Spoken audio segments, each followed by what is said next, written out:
sekaligus jadi tambahan amal ibadah kita di akhirat. Amin ya rabbal alamin. Insyaallah kita akan bicara tentang zakat, dan insyaallah pertemuan selanjutnya kita akan membahas tentang lanjutan dari fikih zakat, karena ketemunya sebulan sekali nih, jadi rada susah nih nyari temanya yang nyambung begitu.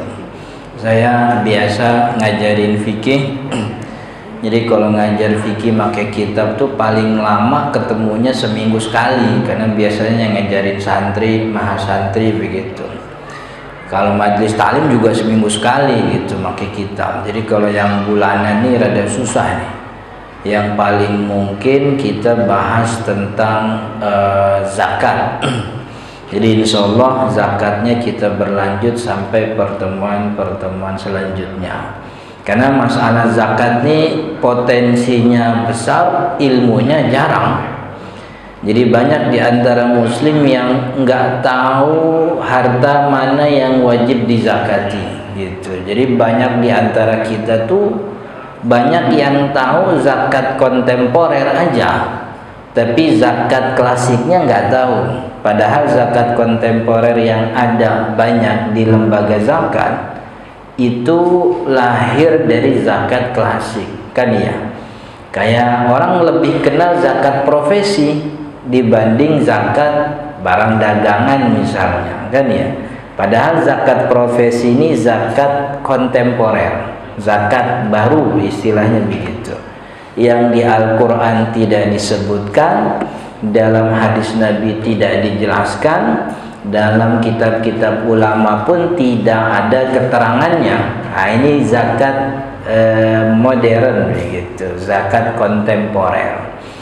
Maka untuk tahu bagaimana tentang zakat, pelajari dulu zakat dari klasiknya, dari bawahnya, kan ya, dari mulai zakat emas dan perak dan seterusnya. Jadi insyaallah kita akan bahas tentang zakat. Sekarang muqaddimahnya dulu.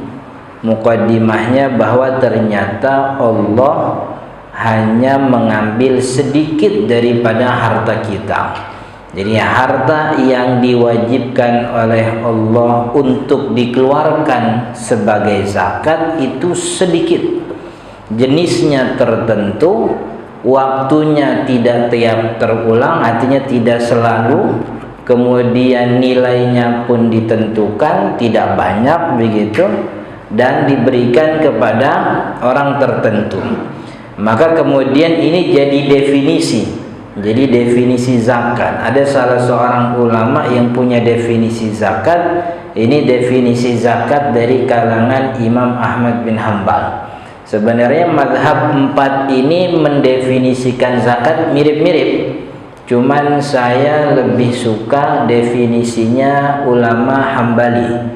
Beliau mengatakan kalau zakat itu hakun wajibun fi malin makhsus, kewajiban harta tertentu, fi waktin maksus, di waktu tertentu, biqadarin maksus, dengan kadar tertentu, litaifatin maksusah, diberikan kepada golongan tertentu. Ini definisi zakat tuh begitu. Jadi enggak seabrek-abrek orang kalau punya harta wajib zakat, enggak. Tidak semua harta wajib zakat. Zakat itu hakun wajibun fi malin maksus, kewajiban dikeluarkan itu sebahagian daripada harta maksus yang ditentukan aja, harta tertentu. Allah juga nauin kita, kan emang rada pelit orangnya, kan ya. Kita tuh emang bawaan orok, itu pelit tuh bawaan orok emang gitu. Kita tuh lahir doyan harta, suka kekayaan, nggak mau kekurangan, takut miskin, ogah ogah nggak punya duit, tuh kita begitu. Kan Nabi Muhammad yang bilang begitu sallallahu alaihi wasallam. Kata Nabi Muhammad nih, manusia nih kalau dia punya 2 lembah, itu sawah di kaki gunung, dia punya lembah isinya emas, 2 lagi punyanya, pasti pengen 3 tuh, kan gitu. dan tidak ada yang bisa menghentikan nafsu manusia terhadap harta kecuali tanah. Mati dia, dikubur di bawah tanah baru berhenti itu. Gitu. Emang yang namanya pelit itu bawaan orok emang gitu. Buktinya orang kalau lahir tuh siapapun dia, nggak ada orok yang lahir tangannya kebuka. Semua orang tangannya ngepel begini kalau lahir gitu. Ini tandanya orang pelit apa orang dermawan gini. Mau pelit ini, emang pelit itu bawaan orang. Makanya ulama kita bikin tradisi supaya pelit-pelit ini diminimalisir, kan ya. Makanya kalau ada 10 Muharram tuh biasanya kita bikin tradisi menggembirakan yatim, kan ya. Emang orang kita kudu ada momennya. Kalau kagak ada momennya susah gitu. Soalnya kalau kagak ada momen tertentu kagak ada yang motoin, kagak enak kan. Kudu dibikinin momen gitu. Jadi kalau ditanya kagak ada dalilnya itu zat, emang kagak ada dalilnya gitu. Ya cuman nggak jelek juga. Jangan-jangan yang ogah nyantunin yatim 10 Muharram tuh ya emang pelit aja gitu. Ini mah bawaan orok kagak usah dilatih. Kudunya dilawan. Maka apa? Ya begini salah satunya itu. Walaupun sebenarnya yang 10 Muharram itu bukan nyantunin yatim, itu saya lebih suka nyebutnya menggembirakan yatim. Karena kalau nyantunin itu nanggung hajat hidup dari mulai ditinggal dia sama orang tuanya atau sejak kita tahu dia yatim sampai balik, itu namanya nyantunin tuh. Hidupnya tiap hari makan berapa kita tanggung, bajunya dia belum punya yang nutup aurat kita beli, sekolahnya belum ada yang bayarin kita bayarin, tinggalnya belum punya kontrakan kita yang bayarin, itu namanya nyantunin. Kalau timbang 10 Muharram ngumpulin duit itu namanya menggembirakan yatim gitu. Yang keliru tuh banyak panitia itu sering pakai hadis ana wa kafirul yatimi kahataini yaumal qiyamah, kan begitu. Saya dan orang-orang yang nyantunin yatim tuh kayak begini nih, nempel dua jari telunjuk sama jari tengah. Kahataini yaumal qiyamah, nanti di surga nih nempel terus sama Nabi. Gitu. Ini enggak benar. Maksudnya kalau mau bikin acara 10 Muharram yang ngasih sedekah buat yatim, jangan pakai hadis ini gitu. Ini hadis buat orang yang nyantunin yatim. Takutnya ntar di akhirat kita ditunjuk sama Nabi Muhammad dulu yang pakai hadis gua kagak bener loh kan ya. Ini hadis bukan buat yang begitu. Ini buat yang nyantunin yatim tuh, yang nyantun yang nanggung hidup. Kalau timbang 10 Muharram namanya nyenengin yatim. Bagus apa enggak? Bagus gitu. Jangan yatim, emaknya kita senengin juga bagus gitu. Ya kalau bisa gitu. Jangan cuman anaknya, emaknya kasih daster, kasih mukena kan ya. Kalau mau dikawinin juga boleh, enggak apa-apa gitu. Enggak apa, namanya janda kan ya, Bo. Jadi bagus itu. Jadi zakat itu diambil dari harta tertentu. Harta apa yang wajib zakat? Ini mukadimah aja nih.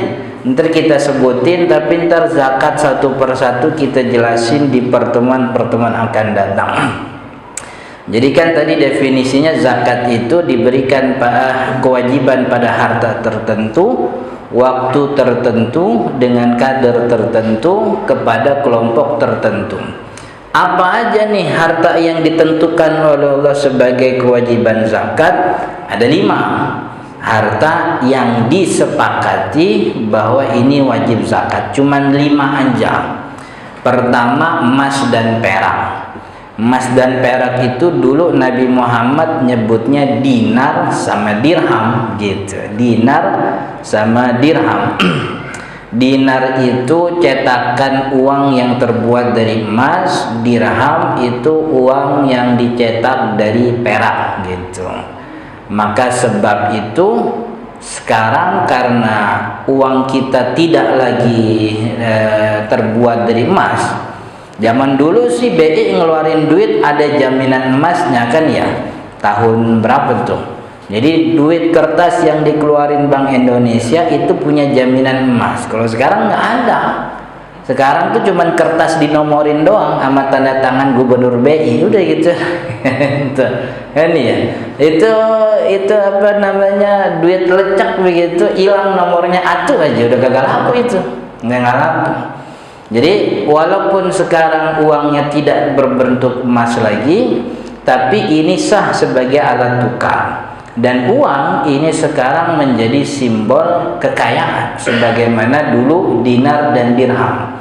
Maka ulama kontemporer sekarang menetapkan kewajiban zakat pada uang kertas atau mata uang yang dipakai sebagai alat tukar. Cuman masalahnya dulu kan alat tukar tuh dinar sama dirham. Dinar sama dirham ini punya nisab yang berbeda. Kalau dinar itu 20 miskol. 20 miskol itu 85 gram, kira-kira begitu. Konversinya 85 gram. Jadi orang punya simpenan emas 85 gram itu sudah sampai nisab, wajib zakat di tahun depannya. Tapi kalau dirham itu nisabnya 200 dirham. 200 dirham itu kalau dikonversi kira-kira 600 gram. Karena satu koin dirham itu dulu kira-kiranya 3 gram beratnya waktu itu. Satu koin dirham itu kira-kiranya beratnya 3 gram. Maka nisabnya dirham itu, perak itu nisabnya 600 gram.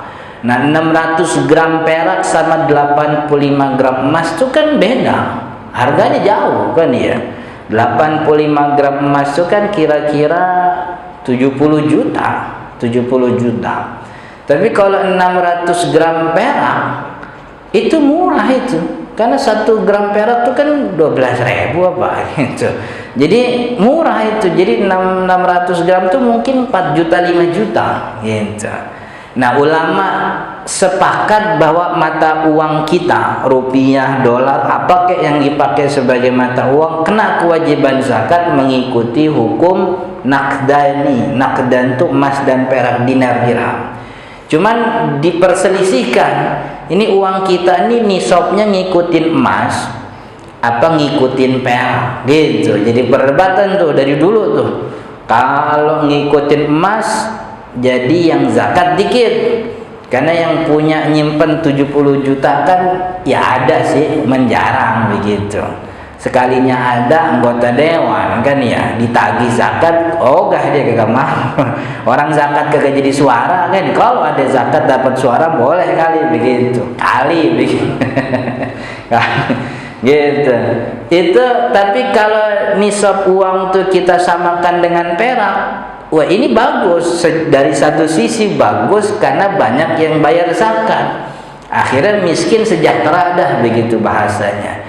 Cuman ini kan kagak sesuai dengan prinsip zakat. Bahwa zakat itu diambil dari orang kaya. Orang yang punya 4 juta 5 juta tuh bukan orang kaya itu. Bukan orang kaya itu. Itu gaji apa namanya, gaji sales di Aceh Hador juga lebih gede, apa namanya segitu juga tuh gitu. Itu orang yang kerja di Aceh Hador kontrakan, petakan nih, mana kamar mandinya satu berame-rame kan gitu. Bukan orang kaya itu. Jadi ini agak dilema nih begitu. Ntar kita bahas kalau kita ngomongin zakat emas dan perak. Tapi ini yang pertama, bahwa jenis harta yang wajib zakat adalah emas dan perak, yang kemudian sekarang diluaskan menjadi uang kertas gitu. Dan uang kertas nih maksudnya ya duit yang kita simpan, baik itu disimpannya di mana aja, disimpannya di di bank gitu. Di bank dalam bentuk simpanan ya, karena kan di bank tuh ada yang simpanan, ada yang deposito, ada yang saya masih bingung di deposito tuh jatuhnya nyimpen apa invest tuh gitu. Karena kalau uang diinvestasikan itu menurut saya tuh nggak wajib zakat. Karena syarat wajib zakat tuh harta dimiliki secara sempurna. Dimiliki secara sempurna tuh kita pakai kapan aja bisa. Kita mau apain aja bisa. Sedangkan uang yang diinvestasikan itu ya diinvestasikan, lagi dikelola sama orang. Itu kita nggak jatuhnya kagak milik secara milik kita itu, cuman nggak sempurna. Karena kan kita nggak bisa tiba-tiba nelpon, gue mau ngambil duit, nggak bisa. Namanya investasi kan gitu. Tunggu periodenya beres, baru kemudian tarik. Persis kayak duit kan, ulama fikih juga bilang, duit kalau kita punya tapi dipinjem orang, itu kagak dihitung kewajiban zakat. Saya punya nih duit 50 juta, gitu. 50 juta di rumah kan nggak kena nisab tuh, gitu. Tapi di luar 50 juta saya punya 30 juta lagi dipinjam sama orang, gitu. 10 juta di sini, 10 juta di situ, 10 juta di situ. Yang saya punya 50 juta sama 30 juta piutang itu dihitung apa enggak Ustaz? Piutang enggak dihitung karena tidak dimiliki secara sempurna. Apalagi yang minjem rada galak, susah balik itu duitnya tuh, kan ya. Karena duit susah balik kagak dihitung, maka nggak ada kewajiban zakat, gitu. Jadi duit itu yang disimpan tuh di bank tuh secara simpanan atau juga disimpan di rumah, yang simpan di lemari, di laci, di balik bantal, kan ya, di bawah kasur. Ada orang nyimpen duit di selipan Quran, gitu. Ini Quran cuma buat nyelipin duit doang, kagak dibaca. Kata dia biar maling kagak nyolong. Ustaz, maling mana kenal Al-Quran, gitu. Maling kagak kenal Al-Quran, kotak amal aja dibuka sama maling kan, gitu. Jadi jangan nyangka kalau nyimpen di Quran, gitu. Gitu. Itu kalau nyimpen di Al-Quran hilang mulu, jangan nyalain maling, jangan bininya emang yang narikin itu. Gitu, bininya pintar nyari duit itu. Lakinya sampai bingung gitu. Gue udah tiap hari baca rotib, baca yasin, jin masih banyak aja di rumah gue katanya itu. Bininya itu gitu. Jadi apa namanya? Yang pertama uang emas dan perak. Yang kedua yang wajib zakat itu adalah peternakan. Peternak nih, zakat nih ibadah yang sama kayak sholat, puasa, zakat, haji. Jadi ketetapannya kagak boleh bikin-bikin, kudu nurutin wahyu. Kata wahyu, peternakan yang wajib zakat itu cuma 3: kambing, sapi, unta. Udah 3 aja. Orang kalau ternak ayam Ustaz, enggak ada kewajiban bayar zakat ternak ayam. Ribuan Ustaz, enggak ada kewajiban zakat ternak ayam. Tapi kaya Ustaz, ya kaya kan nanti diambil zakatnya dari jenis harta yang memang udah ada. Kayak keuntungan dia ternak ayam kan duitnya disimpan dari situ. Cuman dari ternak ayamnya mah enggak ada. Kenapa ternak ayam kagak ada? Kagak ada wahyunya. Kita kalau mau wajibin ternak ayam jadi zakat kan kudu make nisab. Nisabnya siapa yang bikin? Kan nggak boleh kita bikin-bikin. Kita ngira-ngira aja yuk gitu. Kambing kan nisabnya 40 ekor. 40 ekor kan kira-kira 3 juta kali 40 tuh 120 lah. Itu ayam sampai 120 juta berapa ekor ya gitu. Akhirnya jadi bikin-bikin. Ntar bukan cuman ayam lagi. Ntar sowang juga diwajibin zakat sama dia. Sowang, itik, bebek, entok, apalagi itu. Kan ya, pokoknya ternak yang wajib zakat cuman sapi, kambing, unta, 3. Dan ini juga ada ketetapannya. Enggak mentang-mentang punya kambing wajib zakat, enggak. Harus yang lebih daripada nisab. Kalau kambing minimal 40 ekor. Dia punya Ustaz 40 ekor. Di mana? Tuh di samping rumahnya kan ada kebun masih lega. Di situ dia punya kambing. Nggak wajib zakat. Yang wajib zakat tuh 40 ekornya digembala. Digembala tuh bahasa kitanya diangon gitu. Jadi pagi-pagi ini dia ngangon kambing ke sawah. Udah dia kambing nyari makan diri, dia mengadem aja di bawah pohon gitu. Sambil main HP kan gitu. Kalau dulu orang ngangon kambing baca Quran dulu gitu. Dulu baca Quran tuh di bawah pohon dia sambil baca Quran. Sekarang orang ngangon kambing bawa HP dia. Saya nggak tahu, jangan-jangan main slot itu dia gitu. Ini ya, yang banyak gitu. Tukang apa namanya, tukang dagang tuh di pinggir jalan ya, yang peda, yang yang motor itu di pinggiran, kalau nggak ada yang beli main itu dia. Tukang soma itu main ML. Orang dagang sambil nyendokin sambil main HP. gitu. Jadi kalau kambing dikasih makan sendiri, dikandangin, nggak kena wajib zakat. Yang wajib zakat tuh saimah kata ulama. 40. Sekarang tanggal berapa nih? Pada bunting lahir jadi 40, tanggal 5 bulan Muharram 1445. Maka tanggal 5 Muharram 1446 tahun depan dilihat masih 40 apa enggak. Masih, kalau masih berarti wajib bayar zakat. 40 ekor bayarnya 1 ekor. Sapi 30. Kalau kambing 40, sapi 30, kalau unta 5 gitu. Itu yang nentuin nisabnya siapa? Wahyu yang nentuin nisabnya. Kita mau tanya ke ulama mana juga sama jawabannya. Kambing 40, sapi 30, unta 5. Karena emang wahyunya begitu, gitu. Jadi mau nanya, kumpulin ulama dari Arab Saudi, dari Lebanon, dari Suriah, dari Mesir, dari Brazil. Kalau ada ulamanya dikumpulin, tanya, Ustadz itu nisab kambing berapa? 40 ekor, 1 ekor wajibnya, gitu. Itu peternakan. Ini baru yang kedua. Yang ketiga adalah pertanian. Emas dan perak, peternakan. Ini ntar satu-satu kita bahas insyaallah. Emas, perak, peternakan, pertanian. Pertanian ini apa? Ini pertanian ini kalau pakai madhabnya Imam Syafi'i, pertanian yang wajib zakat itu pertanian makanan pokok aja. Hasil bumi makanan pokok. Kalau kita makanan pokoknya beras, jadi orang yang punya sawah itu beras, itu panen wajib zakat. Dengan catatan panennya melebihi nisab, gitu. Cuman kalau panennya kurang dari nisab, nggak ada kewajiban zakat.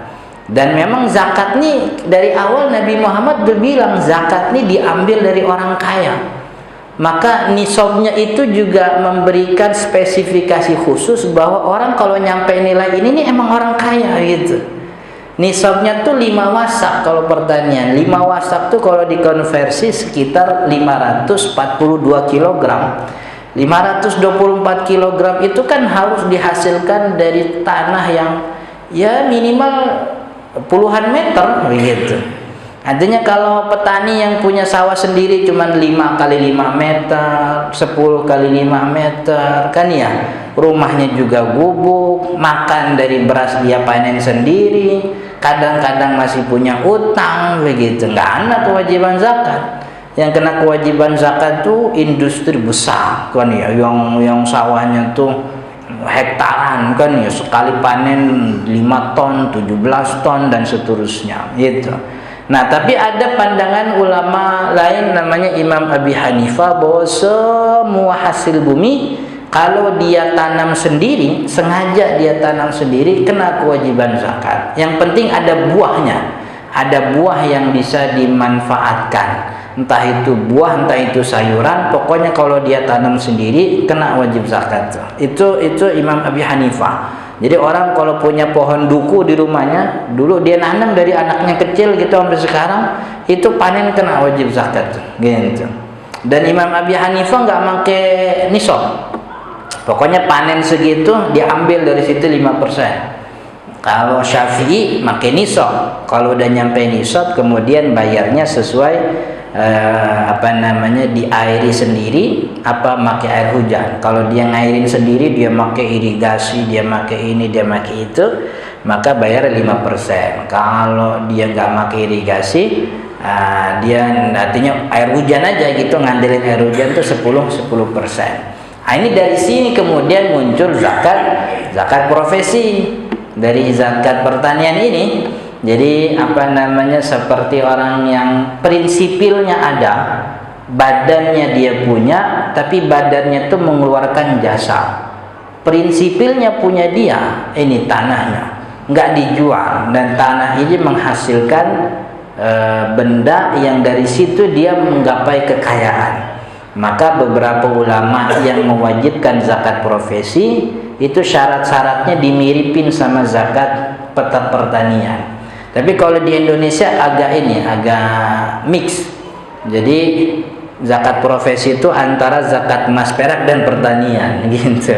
Jadi nisabnya nisab emas perak gitu, waktunya waktu pertanian, bayarnya bayar emas perak begitu. Agak ini gitu. Jadi pada intinya itu bahwa ini wajib zakat pertanian. Yang keempat, barang dagangan. Ini juga penting nih. Barang dagangan itu yang wajib zakat barangnya. Perdagangan, keuntungan, kerugian itu nggak ada kewajiban zakat. Orang jual beli nggak ada kewajiban zakat. Orang dapat untung nggak ada kewajiban zakat. Kalau pajak iya, kita punya rumah ada pajaknya. Ini rumah kita mau jual ada pajaknya. Ntar kita beli rumah ada pajaknya kan ya. Kadang-kadang orang beli rumah akhirnya dia jual mobil buat ngurusin pajak jual belinya kan gitu. Kan gitu. Jadi kalau zakat enggak, zakat itu barang dagangan. Artinya saya nih punya duit 10 juta. 10 juta nih saya jadi modal pertama, saya mau jual perabotan rumah tangga. Pengki, sapu, kemoceng, macam-macam. Nyewa kios, itu nyewa kios kagak dihitung. Pokoknya yang dihitung tuh barang yang didagangin. Namanya juga barang dagangan. Kios kan kagak didagangin, nggak dihitung itu. Kalau kita punya karyawan, karyawan juga kagak dihitung gitu. Yang dihitung barang dagangan. Awal saya buka kios dari modal 10 juta itu tanggal 5 Muharram 1445. Itu Tokyo saya berisi penuh barang-barang yang dinilai itu senilai 10 juta. Lalu kan ini dagangan laku, saya belanja lagi, laku, belanja lagi. Tahun depan 5 Muharram 1446 Hijriah, lihat tokonya berapa barang dagang yang ada di tokonya, di kios, stoknya tuh nilainya. Ternyata nilainya dihitung, wah lebih dari nisab. Jadi awal buka dagang maka gak dihitung. Jadi yang dihitung tuh 1 tahun kemudian stoknya yang dia punya, bukan orang nitip. Kan ada orang punya kios tapi barang dagangannya nitip, orang nitip. Nah, itu gak yang dihitung tuh yang kita dagang, punya kita gitu. Ternyata dihitung, wah ini sudah stok di kios saya nih nilainya sampai 100 juta misalnya. Maka saya wajib bayar zakat gitu dari stok itu, karena stoknya 100 juta maka 2,5% 2.500.000. Saya bayar zakat 2.500.000. Bentuknya boleh uang, boleh juga barang yang kita dagangin. Kita dagang komputer, cari komputer yang nilai 2,5 juta atau yang lebih nggak apa-apa, kasih ke mustahik, entah itu amil atau misalnya fakir atau miskin dan seterusnya. Itu barang dagangan gitu. Makanya barang dagangan yang kena wajib zakatnya emang pedagang partai besar. Kalau tukang tukang gorengan yang gerobak tuh nggak kena kewajiban zakat. Istri kita buka warung di pinggir sekolahan, warung isinya ciki-cikian sama lidi-lidian, ya nggak ada kewajiban zakat. Itu barang dihitung juga nggak nyampe 1 juta isinya tuh. Ya paling mentok 1 juta lah begitu. Iya, yang kan warung begitu kan tiap 2 hari habis, belanja lagi. Lakinya belanja modal 300.000 doang kan ya. Orang bini saya pernah jualan begitu, saya belanja. Kebetulan kan mertua punya sekolahan gitu. Di samping sekolahan ada ada kios punya mertua, dipakai sama bini saya begitu. Itu saya hitung-hitung dagangan saya tuh nggak nyampe 1 juta isinya. Cuman rame terus, emang bocah kan namanya gitu. Emang nggak kena kewajiban zakat karena barangnya tuh tidak nyampe ini. Satu emas perak, pertanian, barang dagangan, peternakan. Nah yang kelima barang tambang. Barang tambang tuh hasil bumi. Memang yang jadi masalah, semua ulama sepakat barang tambang wajib zakat. Yang jadi masalah barang tambang jenis apa yang wajib zakat itu. Kan yang dihasilkan kan bumi banyak.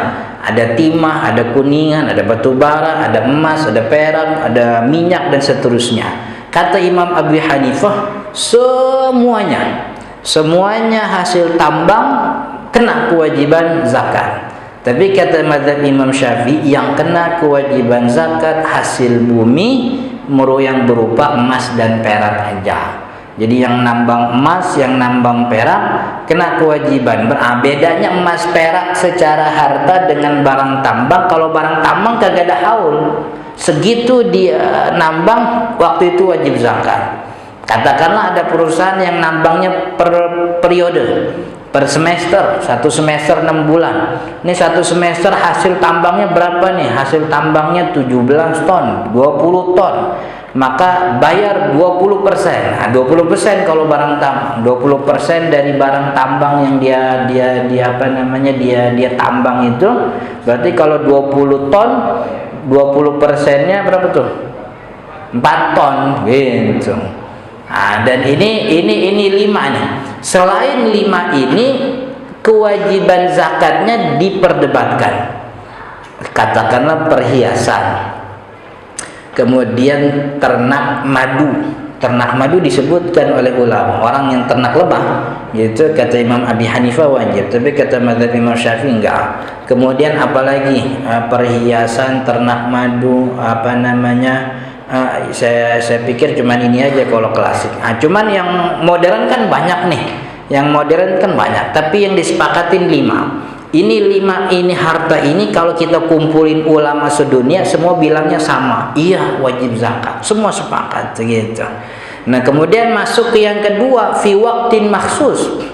Zakat itu harta tertentu, waktunya juga tertentu khusus. Kapan waktu wajib zakat? Yang pertama kalau nilai hartanya sudah sampai nisab. Nah, nanti kita jelasin per zakat itu nisabnya berapa kan beda-beda tuh. Kalau sudah nyampe nisab Ustaz, katakanlah emas, kita punya emas 85 gram. Walaupun rada susah sih ya. Sepengalaman saya sih nyimpen emas sampai 85 gram jarang ada orang yang begitu. Ada orang nyimpen emas 20 gram. Itu dari mahar nikahnya sampai sekarang nggak nambah-nambah tuh. Anak udah 7 mas. Emang susah itu. Jadi yang punya simpenan emas tuh emang orang kaya bener itu. Pejabat lah begitu, kayak istrinya siapa, Budi Waseso misalnya, kan pejabat jenderal bintang 3 itu kan. Jadi kalau katakanlah saya awalnya punya emas 50 gram, nyimpen, datang ini caleg ke rumah ngasih hadiah gitu. Ya ngasih hadiah emas puluhan gram kan caleg, orang biasa mah kagak ada yang ngasih begitu. Caleg Ustaz nih hadiah begitu. Ini ada balasannya apa enggak? Enggak Ustaz, saya ikhlas gitu. Bener nih gitu. Pokoknya gua kagak mau disuruh milih-milih begitu. Ini 30 gram begitu. Awalnya punya 50 gram, dikasih 30 gram. Jadi kan 85 gram. Belum nyampe itu nisab. Nisab kan 85 gram. Besokan lagi datang lagi gitu, caleg juga, calegnya caleg DPD ini bukan DPR. Datang ngasih hadiah emas 20 gram, saya punya 50, dikasih hadiah 30, datang lagi 20, kan jadi 100 tuh. Nah 100 gram udah nyampe nisab, wajib bayar zakat belum? Syarat yang kedua, ini hartanya lewat 1 haul. Jadi pertama nisab, sudah sampai nisab, haulnya harus lewat. Haul itu 1 tahun. Jadi harta itu ada di tangan kita selama 1 tahun gitu. Kemudian yang ketiga, kalau udah 1 tahun Ustaz, wajib bayar belum? Yang ketiga syaratnya ini di luar kebutuhan. Kalau ternyata pas datang waktu wajib zakat sekaligus datang kebutuhannya, apalagi kayak bulan Juni sekarang nih, anak sekolah kan ya, anak pertama masuk SMA 20 juta itu SMA swasta, anak yang kedua masuk SMP 15 juta kan ya, anak ketiga masuk SD-nya lumayan 8 juta swasta, anak keempat masuk TK lebih mahal nih 25 juta. Iya, soalnya TK yang bahasa Inggris gitu. Yang gurunya dipanggilnya bukan ibu tapi dipanggilnya miss gitu. Miss gitu. Kan mahal itu TK tuh kan ya. Anak 1, 2, 3, 4 bayar sekolah. Bapaknya lagi kuliah juga rupanya S3 ngambil doktor. Kan di bulan yang sama itu bayarnya itu. Kan lumayan itu. Itu orang tuh berasa dibegal itu dia. Anak sekolah mahal-mahal gitu. Iya. Wah, nggak punya duit habis nih. Yaudah emas aja dijual.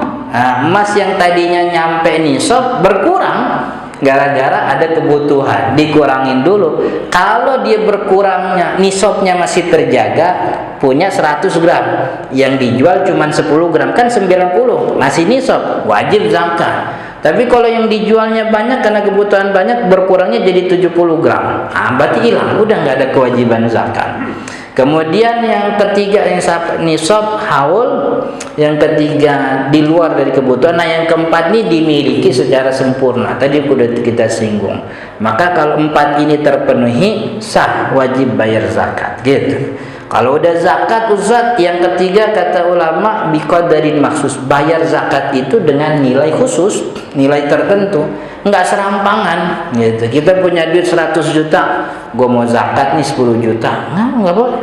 Zakat nilainya sudah, ketetapannya sudah ditentukan 2,5% gitu. Artinya zakatnya 2,5%, kalau mau nambah namanya sedekah gitu.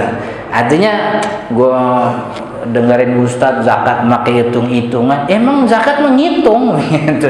Emang zakat tuh ilmu ngitung, kalau kagak mau ngitung namanya sedekah gitu. Nah, cuman kalau kita sibuk sedekah takutnya ada kewajiban zakat yang kelewat begitu. Saking banyak duit sedekah, ya bagus, cuman perhatiin juga itu jangan-jangan ada wajib zakat yang kelewat kan ya. Senang banget dia sholat tahajud 10 rakaat masih nagih 10 lagi, subuhnya kelewat, kan kelewatan itu. Sunnah dikejar tapi wajib lewat, nggak boleh kan ya. Duha sampai 12 rakaat, zuhur ogah gua sholat zuhur, kenapa gua udah duha 12 rakaat, nggak boleh begitu. Udah sedekah gua udah banyak Ustaz, itu sejadah masjid baru kan juga saya yang ngasih tuh berarti. Udah nggak usah zakat, nggak boleh, zakat mau wajib beda gitu. Kemudian kadar tertentu litaifatin maksusah, yaitu kepada kelompok tertentu 8 golongan, amil, mu'allaf, fakir, miskin, amil, mu'allaf, gharim, budak, hamba sahaya, ibnu sabil, fisabilillah. 8 golongan. Nah, 8 golongan ini kan ada syaratnya. Nggak boleh dia orang yang wajib kita nafkahi, kemudian agamanya Islam, kemudian dia termasuk orang yang bukan keluarga Nabi kan ya. Kalau termasuk keluarga Nabi, para habaib itu kan nggak boleh. Nggak boleh dapat harta zakat. Kalau sedekah boleh, walaupun diperdebatkan juga hukumnya. Tapi kalau zakat semua sepakat, zakat tidak boleh diberikan kepada keluarga Nabi Muhammad SAW. Gitu. Jadi ini sampai di sini udah azan isya dulu apa tanya azan isya dulu ya? Azan isya dulu, ntar habis azan isya kita tanya jawab kalau memang ada pertanyaan. Silahkan.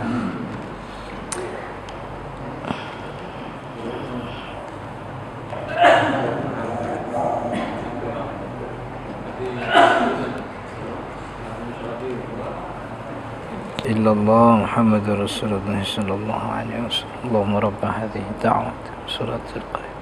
Hati sayyidina Muhammadin al-sunnah wa syarafat darajatul aliyah wa fi ba'd maqam mahmud. Wa la tukhafu min marhaban habibakum. Ya, jadi itu materi kita tentang mukaddimah fikih zakat. Jadi insyaallah di pertemuan akan datang kita bahas tentang zakat dari mulai zakat emas dan perak. Sebelum ditutup ada pertanyaan, silahkan. Kalau tidak ada kita akhir. Ada pertanyaan? Ya.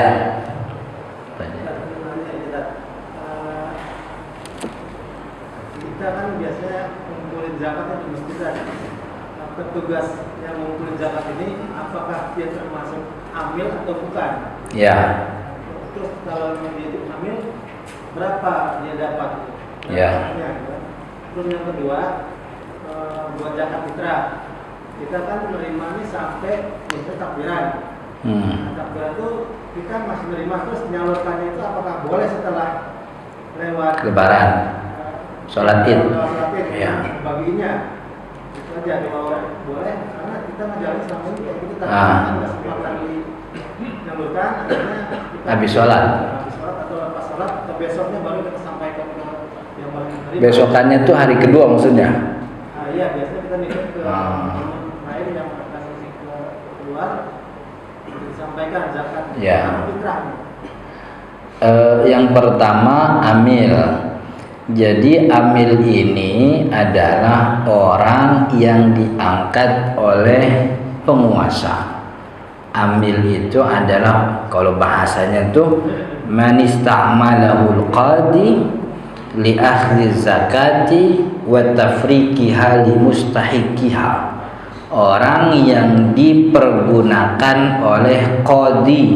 Qadi itu hakim. Hakim itu ya penguasa, pemerintah, untuk menarik zakat dan membagikannya kepada mustahik. Jadi amil itu semua ulama mendefinisikan amil itu sebagai bagian dari penguasa. Jadi dia harus diangkat oleh, kalau kita pemerintah, kita penguasa presiden, presiden ngasih mandat urusan agama ke Kementerian Agama.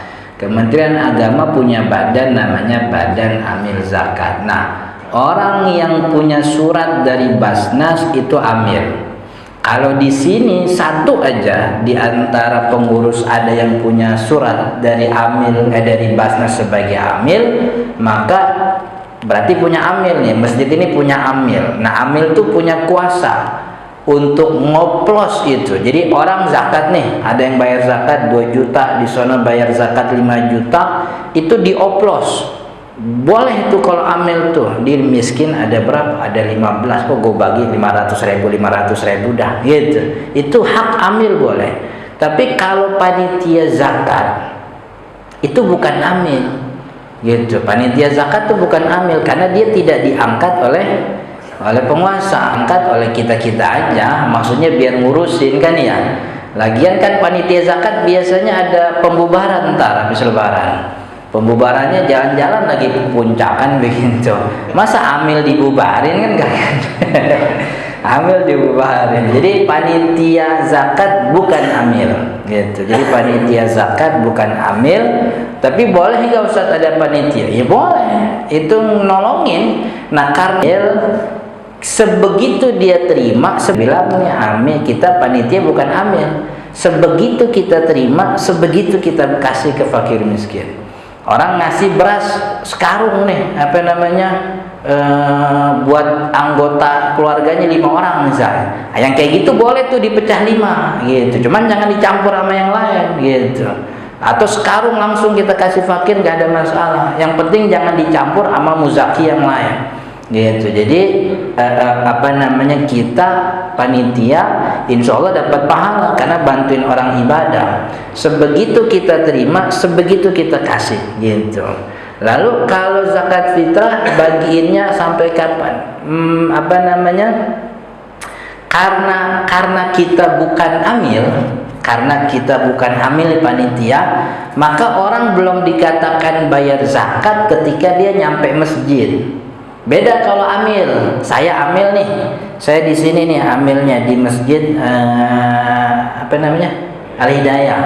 Orang nyampe sini tanggal 28, itu dia sudah sah bayar zakat tanggal 28. Walaupun saya ngirimnya malam takbiran gitu, saya ngirim.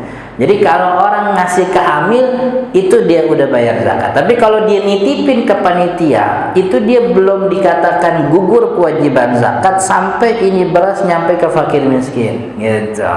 Jadi karena kita cuma dititipin, maka waktunya kudu dapat. Kapan waktu bayar zakat? Waktu bayar zakat paling afdol malam takbiran. Paling afdol malam takbiran. Malam takbiran itu setelah terbit matahari hari terakhir.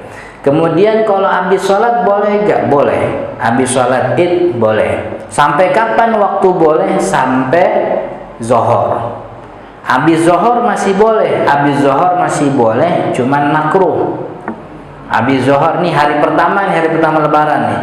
Habis zuhur sampai habis zuhur itu boleh makruh sampai maghrib. Habis maghrib hari pertama lebaran itu udah bukan lagi waktu bayar zakat fitrah. Habis maghrib udah selesai waktunya. Lah terus ini yang udah ada Ustaz, ya udah ada sampein aja. Sampein aja nggak apa-apa, itu jadi qadha. Kewajiban qadha. Jadi kewajibannya belum dilaksanain sampai waktunya, ya jangan dibatalin, udah kerjain aja, itu jadi qadha begitu. Penundaan, apakah penundaan itu jadi dosa Ustaz? Kalau penundaannya disengaja pasti dosa. Ibadahnya nggak sah, pasti dosa. Tapi apakah ada ada toleransi atas penundaan itu? Pasti ada. Cuman kategori darurat uzur dikatakan boleh tidak berdosa karena nunda itu kan, apakah itu kita dapat gitu? Keadaan yang kita dapat itu apakah dikatakan sebagai uzur kan? Wallahu alam, kita nggak tahu kondisinya. Saya nggak tahu kondisinya, maka saya juga bilang sama panitia itu di mushola, kita nutup nerima zakat tanggal 27. Habis tanggal 27 sono ngasih sendiri, jangan ke mushola. Saya bilang begitu. Karena tanggal 27 kita nerima, 28 itu kita bikin data, minta sama RT, minta sama RW. Habis itu tanggal 28 malam kita kasih, kita habisin. Jadi malam 29 tuh kita habisin semuanya. Gitu. Kalau ada yang datang lagi, udah ngasih langsung aja, siapa kayak yang mau dikasih gitu. Panitia udah enggak gitu. Kita udah enggak ada gitu. Jadi karena status kita bukan amil, jadi habis sholat boleh sampai zohor sampai maghrib makruh, tapi boleh sah, itu nggak apa-apa. Habis maghrib itu udah nggak boleh lagi, waktunya udah bukan waktu. Maka kalau dia nunda sampai waktu maghrib, ya dosa apa enggak tergantung alasan nundanya apa, gitu. Oke? Ada lagi? Apa tuh?